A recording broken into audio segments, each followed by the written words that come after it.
Good morning mga fitness. So today is Tuesday. Time check is 5:18.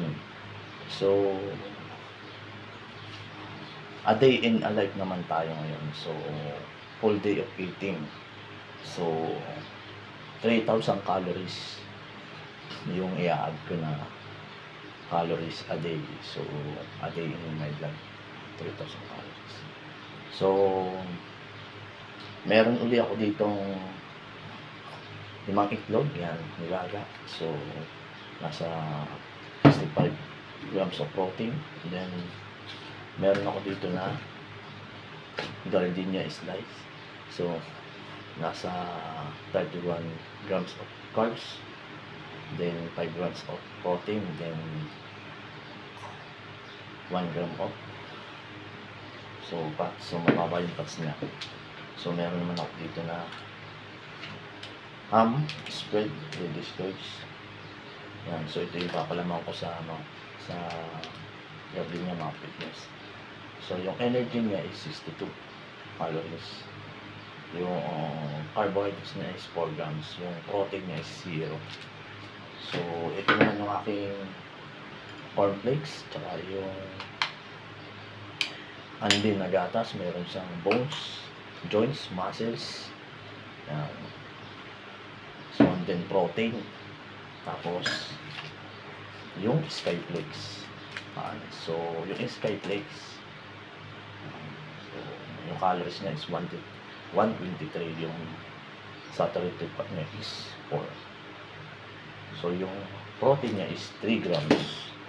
So, ito yung aking mga meal plan for breakfast. So, mga fitness, tatrap ko ito mamaya sa aking may fitness pal apps. So, sa breakfast. So, ang remaining calories ko ay maintenance is nasa 1,754 calories ko na maintenance. So, yan. Yung aking kakainin ngayon for breakfast. A day in my life, full day of eating. 3,000 calories. So, wala pa dyan yung snacks, saka yung lunch, dinner. Tapos yung kasama rin sa may fitness pal apps mga fitness yung exercise. So, naka-rest day ako ngayon mga fitness. So, rest day muna ako sa exercise. So, pag nag-gym ako is 4 times. Then, 3 days rest day. So, ito yung aking meal plan for breakfast. So, full day of eating, 3,000 calories. So, di lang yan. Abangan nyo pa yung aking mga video ng i-upload na about sa pagkain. Marami pa kayong matutunan. So, panoorin nyo tong video to. Marami kayong matutunan or knowledge. Kasi pag may knowledge ka sa nutrition, mga fitness, yun sigurado gaganda yung iyong pangatawan.